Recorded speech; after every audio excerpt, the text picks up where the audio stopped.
Welcome to the Deep Dive. Today, we have a really dense stack of source material in front of us. We do. Specifically, it's Volume 4, Episode 2 of The Nuclear Umbrella by Zaheer Ahmad Meer. And our mission today is to pull apart the critical legal framework for what this source is calling, well, a Muslim NATO. That's right. We're looking past the politics, past the why, which we've sort of touched on before from other sources. Yeah. Today is all about the how. How does this actually become real? What's the binding contract that could, transform 57 states into what the blueprint calls one shield? And we're going to get really granular. We're focusing on the legal scaffolding, the proposed treaty, and especially its most important feature. The Muslim Article 5. Exactly. The collective defense clause. We're digging into the mechanics, the language, and what it all means strategically. And this is purely an analysis of the blueprint, but the stakes described in the text couldn't be higher. It's all about how you move from just rhetoric to legally binding international law that can last for generations. And that idea that you need this ironclad legal backbone. It's really driven by a long history of failure, isn't it? So I think that's where we should start. It has to be. I mean, history is just littered with examples of these informal alliances completely falling apart. Right. The sources are really emphatic on this point. You can have all the political friendship in the world, but that's not enough to get you through a real crisis. Like an economic crisis or a big external threat? Exactly. Or even just a change in government. So without a formal treaty, something almost like a constitution for the alliance, the sources say longevity is just. It's impossible. Okay, so let's unpack that. The blueprint gives some specific examples, right? Cautionary tales. It does. The first one that comes up is the Arab League Mutual Defense Pact from 1950. Yes, and that's held up as the classic case study of what not to do. It had the right idea, but it had no teeth. And the source says it collapsed in, what, a decade? Less than a decade, really. The commitment mechanisms were just too loose. It allowed states to, sort of wiggle out of their responsibilities if their own national interests weren't directly threatened. So there was no clear mandatory response? None. Political consensus could always override the legal obligation. Okay. And an alliance is only really tested in a crisis. And when this one was tested, it just dissolved. Okay, so that was a formal pact that failed. What about something that exists right now, like the Organization of Islamic Cooperation, the OIC? It's huge. It represents all these states. It is huge, yeah.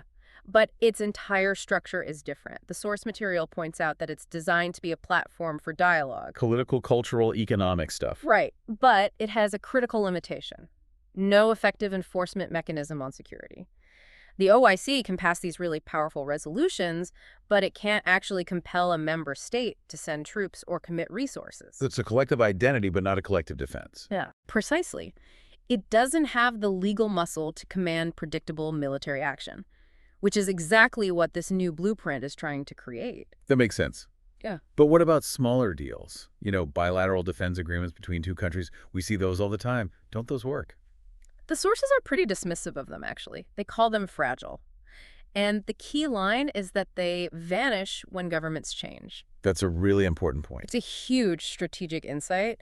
If your security deal depends on the personal relationship between two leaders or, the specific political party in power, it's inherently unstable. An election, a coup, anything could change and the deal is just gone. And you're left completely exposed. For a system that's meant to last 100 years, the commitment has to be institutional. It can't be personal.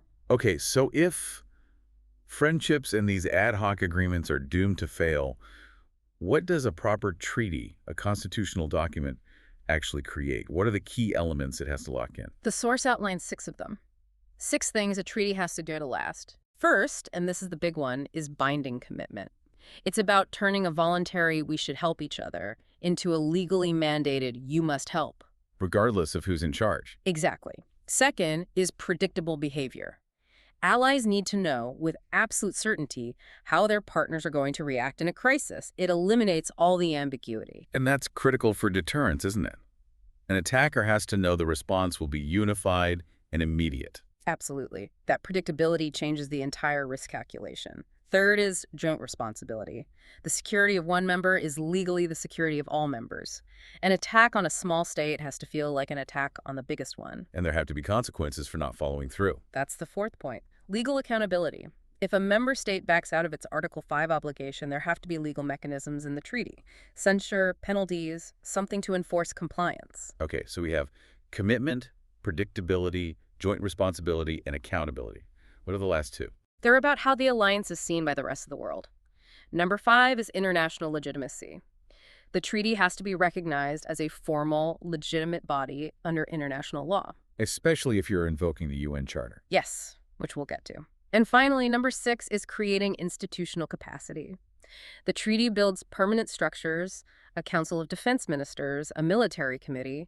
These things exist outside of any single leader, ensuring the system can plan and operate across decades. And this is where the NATO precedent becomes so important in the source material. It's not just an example.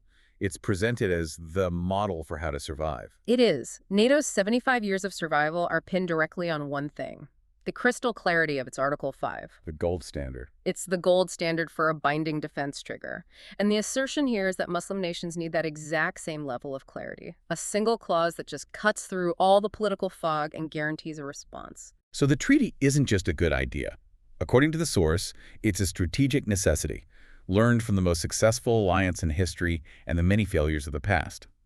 Okay, so given all that history, that context of failure, the blueprint doesn't start with some huge, messy summit of 57 nations. No, that would be a recipe for disaster. It starts much smaller. It starts with a very specific targeted agreement between two core powers in the year 2025.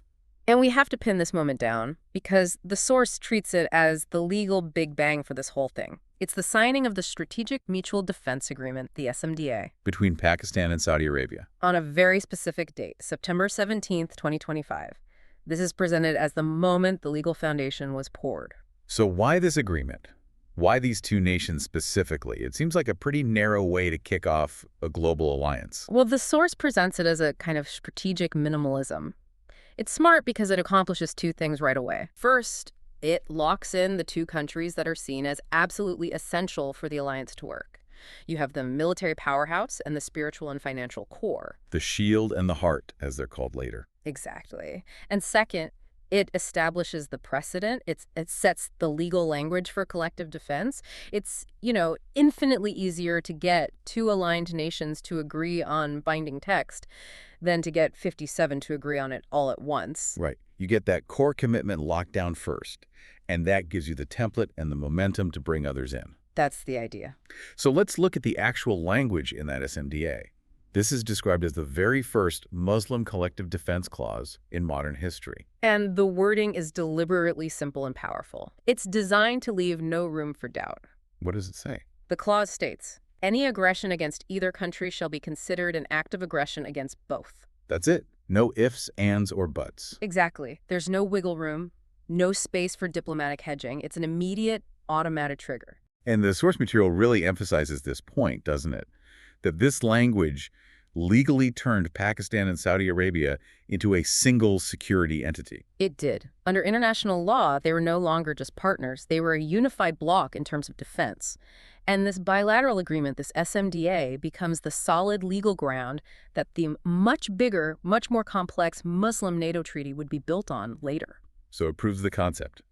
It shows that this kind of binding commitment is legally possible and works for the two countries that are meant to be the whole system's center of gravity. Yeah. Okay, so that SMDA is the foundation. Now we have to move to the main event, the centerpiece of the entire blueprint. The proposed Article 5 itself. This is the clause that takes the spirit of that initial Pakistan-Saudi deal and scales it up to cover the entire alliance, all 57 potential members. This is really where the rubber meets the road. It is. This is the transition from a two-nation pact to a full-blown multilateral security system, a system designed to operate on a civilizational scale. Which means the Article 5 has to be more than just binding. It has to reflect the unique interests of the whole Ummah. Precisely. Let's look at the full text. Yeah, I want to read this out exactly as is presented in the source, because every single word here is clearly deliberate and carries a ton of weight. Okay. The proposed Muslim Article 5 reads, The parties agree that any armed attack against one or more of them in any recognized territory or against any Islamic sacred site shall be considered an attack against them all. Each party will assist the one attacked by taking immediate actions, including military force, and, where applicable, the extension of nuclear deterrence in accordance with Article 51 of the UN Charter, to restore and maintain the security of the Muslim world. Wow. I mean, that is an incredibly dense and ambitious piece of legal language. It's not just a copy-paste of NATO's Article 5, not at all. No, it has some really radical new elements in there. The source actually breaks it down into 6 major strengths or innovations that make this clause unique. Let's go through them one by one. Okay, so the first strength is the baseline, the collective defense obligation. It's the classic, an attack on one is an attack on all. The non-negotiable core. Right. Without that, nothing else matters. It's the legal trigger for the whole system. Okay, the second strength is a huge one, and we'll come back to it. It's the explicit inclusion of sacred sites protection. And this is what defines the character of the alliance. It's not just about territory anymore. By putting spiritual assets on the same level as sovereign land, the treaty fuses military defense with, a shared religious identity. The source calls it spiritually binding. That's the phrase. It's a totally unique source of cohesion. Okay, the third point is about legitimacy. Legal grounding in international law. Why is it so important to specifically mention Article 51 of the UN Charter? It's a strategic move to establish legitimacy from day one. Article 51 is the part of the UN Charter that recognizes the inherent right of self-defense. For an individual nation or a collective?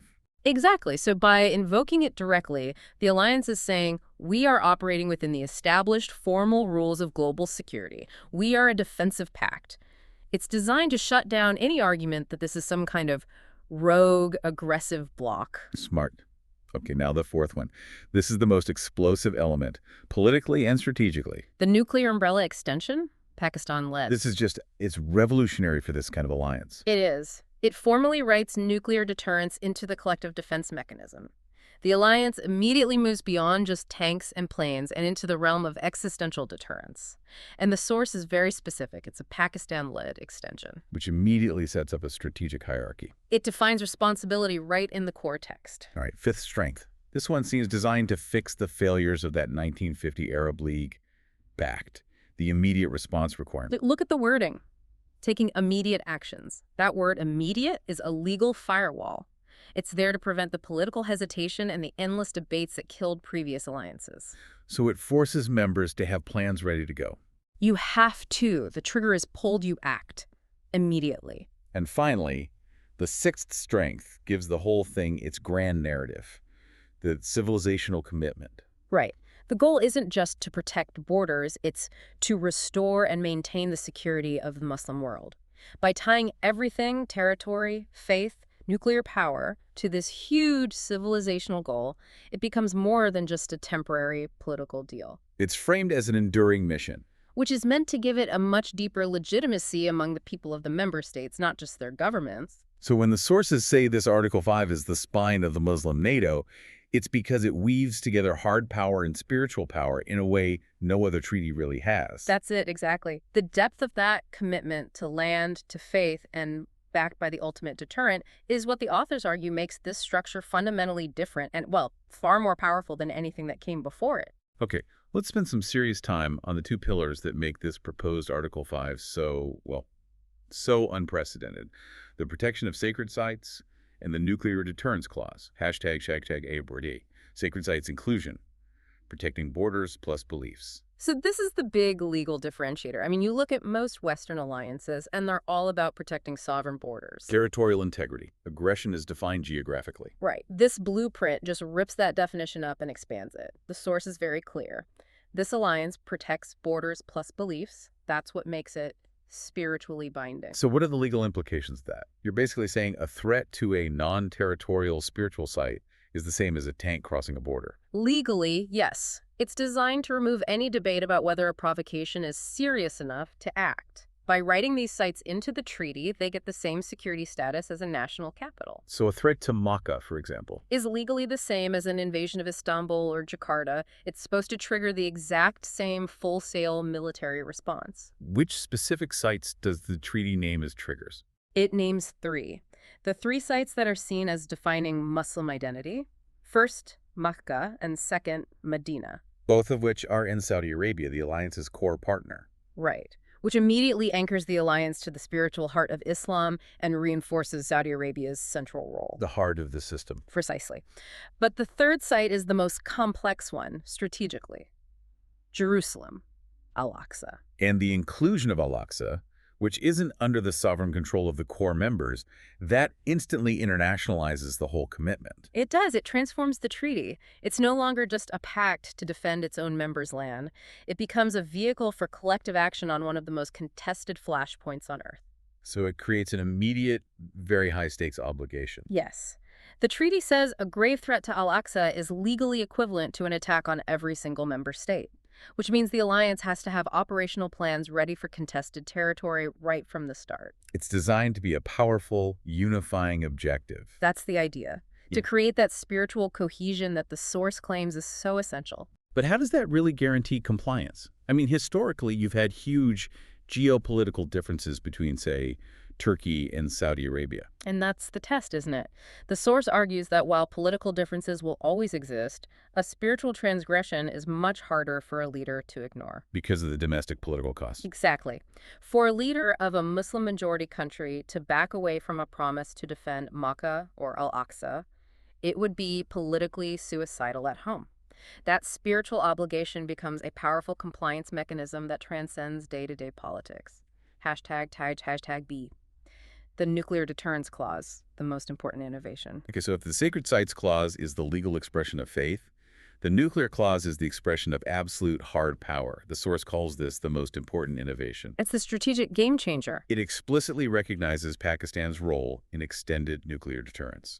And by writing that into the treaty, the alliance immediately changes the entire strategic equation. It's no longer just a conventional force. It has an existential deterrent. For a multilateral treaty to formally extend a nuclear umbrella from one member to dozens of non-nuclear states, it's just unique in this context. And the source is very direct about why this nuclear shield is needed. It lays out the specific threats it's meant to neutralize. It does. It lists 4 strategic pressures that make this deterrent a necessity. What's the first one? First is keeping Israel unchecked without it. The nuclear deterrent is framed as the ultimate counterbalance, ensuring the alliance can respond to aggression without being overwhelmed by a conventional military imbalance. And second, it looks eastward. Yes. The second reason is preventing India from escalating freely. As a pure nuclear power, having a unified collective nuclear counterbalance is seen as essential for stabilizing regional dynamics. The threats aren't just from neighbors, right? It's about global powers, too. Exactly. The third point is to counter great powers' influence on internal politics. The nuclear shield is meant to create strategic breathing room, to stop countries like the US, Russia, or China from coercing or manipulating member states through the threat of overwhelming force. It's the ultimate guarantee of sovereignty. That's the claim. And the fourth threat is maybe the most modern one, combating the increase in hybrid warfare. Now, how does a nuclear weapon deter a cyber attack or a proxy war? That seems like a stretch. It's a complex argument. The idea isn't that you'd use a nuke in response to a cyber attack. It's that you deter the state sponsor of that hybrid attack. I see.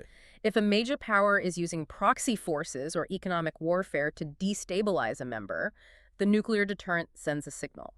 If this crosses a certain threshold and becomes an existential threat, our response might escalate to the state level. It creates a boundary against that kind of meddling. So the nuclear element is really the ultimate stabilizer. It levels the playing field for all 57 potential members, no matter their conventional strength. Precisely. And this all gets distilled down into what the source calls the tripartite structure of power. Right. Let's walk through those specific roles. It's a very clear division of labor. First, Pakistan becomes the shield, the provider of the nuclear deterrent and the advanced military technology. Saudi Arabia becomes the heart, the spiritual, political, and financial core, with its legitimacy flowing from the holy sites. And finally, the alliance becomes the body, the other member states who provide the conventional forces, the economic weight, the geographic depth. But that split raises a huge question of control. How does the heart Saudi Arabia have any say over the shield Pakistan's nuclear weapons? And that's where the other parts of the treaty, the command and control articles, become so critical. The source implies that while Pakistan obviously maintains physical custody of its arsenal, the extension of that umbrella is governed by a strict nuclear consultation mechanism. The heart, through the Council of Defense Ministers, has to have a codified role in any decision to change the nuclear posture. The legitimacy of the heart is designed to ensure the political compliance of the shield. It's a system of checks and balances built right into the structure. So we've established Article 5 is the spine. But you can't have a spine without a body. The treaty has to be a full constitutional document. Right. It needs all the other organs to function. It needs the administrative, political, and operational framework. And the source details 9 essential components for the full treaty. Okay, let's start at the top with the preamble. The preamble is the narrative. It sets the moral and political tone.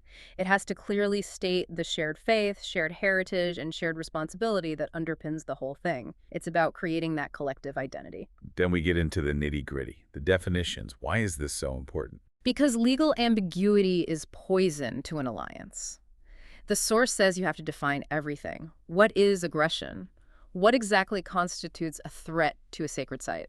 What are the precise steps for nuclear consultation? You have to spell out who gets consulted, on what timeline, all of it. Everything. So there are no arguments later. It builds trust. Okay, element 3, membership criteria. This one's pretty simple but important for scope. It's proposed to be open to all Muslim-majority states. This confirms the ambition. It's not a small regional club. It's meant to be civilizational. Element 4 is Article 5, which we've covered. So element 5 gets into how it all works day to day. The command and control articles. Yes. This is the operational hierarchy, the chain of command. The source is specific that these articles must detail the functional links connecting Islamabad and Riyadh. How the shield coordinates with the heart. Exactly. Formalizing that relationship so that in a crisis, action is swift and coordinated. And you have the political side of that, the decision-making articles. This is critical. It establishes the governing bodies. The source proposes a Council of Defense Ministers for high-level policy and a military committee for operational planning. And how do they vote? That's always the sticking point. Well, the source suggests a 2-tiered system. General policy might be a majority vote, but for something huge, like invoking Article 5 or starting a nuclear consultation, You'd need unanimity. or at least a supermajority, with the core members, Pakistan and Saudi Arabia, likely holding a veto or weighted votes. They have to maintain strategic control. Okay, number 7 is the safety valve for internal problems, the dispute resolution mechanism. This is non-negotiable. Given all the history of rivalries and border disputes between potential members, you absolutely need a binding way to settle internal fights. So they don't tear the alliance apart from the inside. Right. It keeps the focus on external threats. And what if a country wants out? The withdrawal clause. That's number 8. It has to be an orderly exit process. You can't just leave overnight. The source suggests you might need to give several years' notice, settle your financial debts. It's about preventing a sudden collapse that would destabilize everyone else. And finally, number 9, the last piece, international legal compatibility. This just reaffirms that everything the alliance does will be in alignment with the UN Charter. It's the final stamp of legitimacy, showing it's a defensive part of the global system, not something outside of it. So we've gone through the entire legal anatomy of this thing. Now let's circle back to the central claim in the source material. That this blueprint is specifically designed to succeed where all the others failed, and that it will transform the global balance of power. That's a huge claim. The sources point to 3 main pillars that are supposed to guarantee its success. What's the first one? The first pillar is that shared faith creates cohesion. The argument is that unlike a secular alliance that's just based on temporary strategic interests, this one has a spiritual foundation. The sacred site's protection, the preamble. All of it. It's designed to create a much deeper unity, one that can withstand political disagreements. The commitment becomes a moral imperative, not just a strategic calculation, which is seen as more durable. Okay, the second pillar tackles the core military problem that so many coalitions face. Credible deterrence. This is the game changer. By explicitly including Pakistan's nuclear umbrella, no member state is left defenseless. Against a nuclear power or a major conventional army. Exactly. That credible protection right from day one changes the risk calculation for any potential aggressor. It makes the alliance instantly formidable and gives smaller states a powerful reason to join and stay. And the third pillar is about symbolic power. Yes. It's Saudi Arabia's legitimacy. As the heart, the custodian of the holy sites, Saudi Arabia brings immense symbolic and political authority. It elevates the alliance. It elevates it globally, making it harder for other powers to just dismiss it. And of course, it provides the critical financial and logistical backbone for the whole operation. So the blueprint's recipe for success is really a fusion of three things: Pakistan's hard military power, The shield.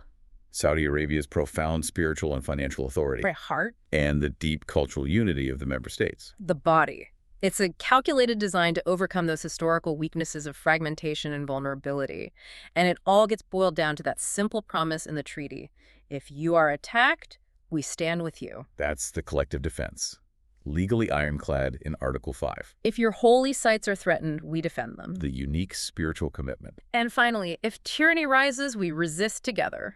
The overarching promise of stability, both internal and external. According to the source, this treaty is the detailed legal key that's meant to turn a shared identity into real, sustainable geopolitical power. #tagoutro.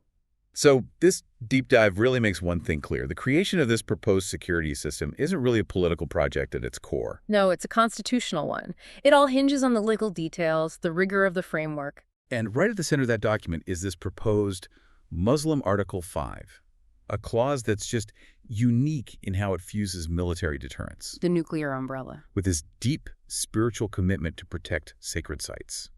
It's designed to be militarily credible and morally unifying all at once. And the source acknowledges we've only really sketched out the backbone today. So for you listening to this, here's a final thought to chew on based on just how unprecedented this Article 5 is. If a treaty like this were ever actually enacted, with this combined mandate of nuclear deterrence and spiritual obligation, how would that fundamentally change the strategies of countries outside the alliance? Yeah, think about it. How would a country like India or Israel or a global power like Russia or China have to recalibrate everything? Their border policies, their intervention strategies? Their entire diplomatic engagement with every single one of these states.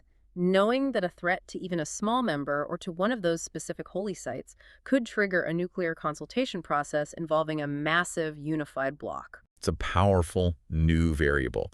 That combination of spiritual trigger and strategic deterrent would force a complete strategic rethink across the globe. It's a radical proposal, no question. Demands incredible legal precision and strategic foresight. Thank you for sharing these sources with us for this. They're a very detailed deep dive. We're looking forward to seeing what sources you share with us next time.